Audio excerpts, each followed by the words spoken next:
Hello everyone, welcome back to my YouTube channel. मैं हूं फैयाज और आप देख रहे हैं फैयाज ऑफिशियल। आज हम बात करने वाले हैं एक बहुत ज़रूरी टॉपिक को लेकर के, क्योंकि जब आप 2 इयर्स का कॉन्ट्रैक्ट जब अपना पूरा कर लेते हैं या आप कैंसिल करके किसी दूसरे कंपनी में जाना चाहते हैं तो आपका जो न्यू वीज़ा जो अप्लाई होता है तो किसी वजह से डिले हो जाता है। उसका जेन्युइन रीज़न क्या होता है कि 4 ऐसे मेजर पॉइंट्स हैं जिन्हें अगर आप ध्यान रखते हैं तो आपके वीज़ा जो है वो आपके डिले नहीं होंगे।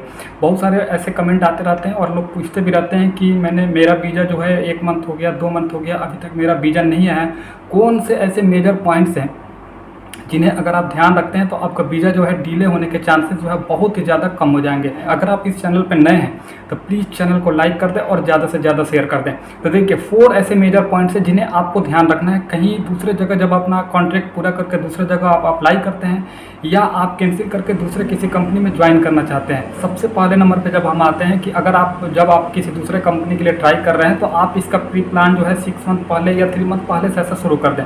क्योंकि इससे फ़ायदा आपको ये होगा कि जब आप दूसरे कंपनी के लिए ट्राई कर रहे हैं तो सबसे पहले काम आपको ये करना है कि आप अपना पासपोर्ट देख लें। उसका जिरॉक्स वगैरह आपके पास होगा या पासपोर्ट, बहुत सारे लोग का पासपोर्ट जो है कंपनी के पास जमा रहता है, तो आपके पास जिरॉक्स होगा या आपके पास है तो आप उसे निकाल करके देख लें कि उस पर जो है एक्सपायरी टाइम कितना बचा हुआ है। अगर आपके पास ज़्यादा टाइम बचा हुआ है तो अच्छा है, बहुत ही अच्छा है। अगर नहीं, अगर कम बचा हुआ है, 6 मंथ से पहले बचा हुआ है, तो आप उसको रिन्यू करा लें।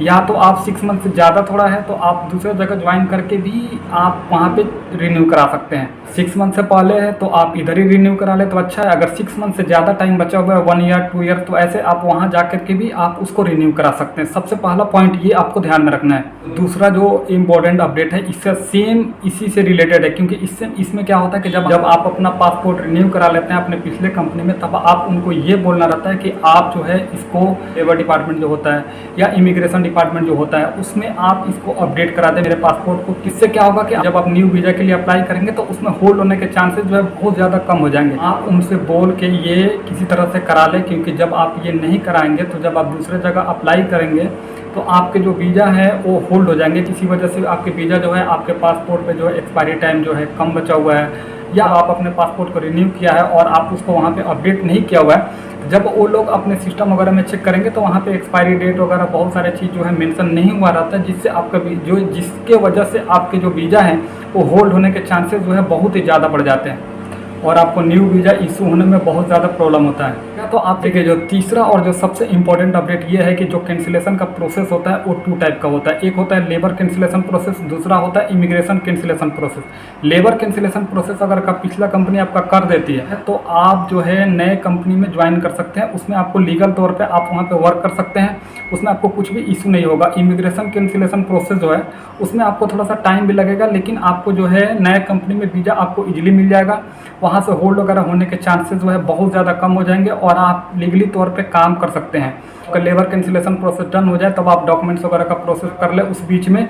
इसीलिए ये लोग 1 मंथ का जो टाइम मिलता है, 1 मंथ 2 मंथ का टाइम ये लोग जो लेते हैं, इसी वजह से लिया जाता है कि आपका जो है दोनों टाइप का कैंसिलेशन है वो आपका कवर कर दिया जाए कि आपके नए वीज़ा में कोई इशू नहीं हो। बात करते हैं कि चौथे पॉइंट्स को लेकर के कि ये जो है अनएम्प्लॉयमेंट इंश्योरेंस, ये क्या होता है कि बहुत सारे लोग इसे कैजुअली लेते हैं, लेकिन ये देखिए ये बहुत ज़्यादा इंपॉर्टेंट है। क्योंकि अगर आप पिछले कंपनी में काम कर रहे हैं वहाँ पे किसी तरीके के आपके ऊपर फाइन है, बहुत से तरीके के हो सकते हैं।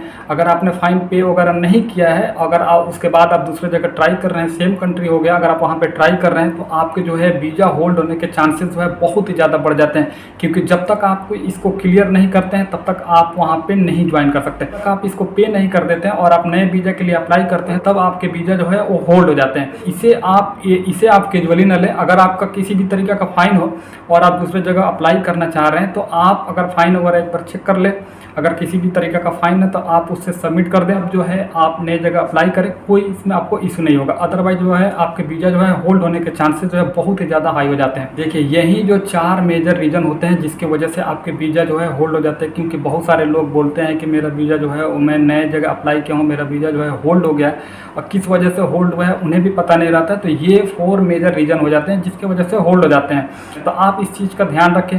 पहला ये है कि आपका पासपोर्ट का जो एक्सपायरी है वो आप देख लें। दूसरा है अनएम्प्लॉयमेंट इंश्योरेंस वगैरह जो है वो आप देख लें, क्लियर कर लें।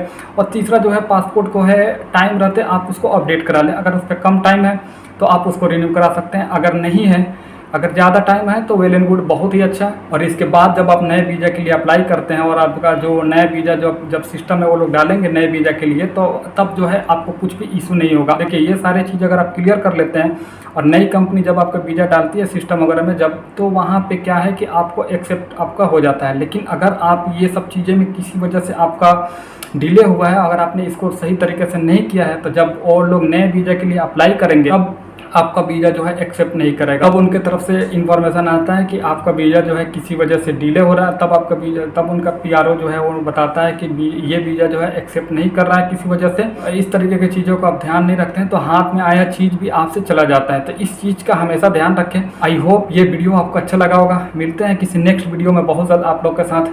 तब तक रखिए आप लोग अपना ख्याल। Thank you.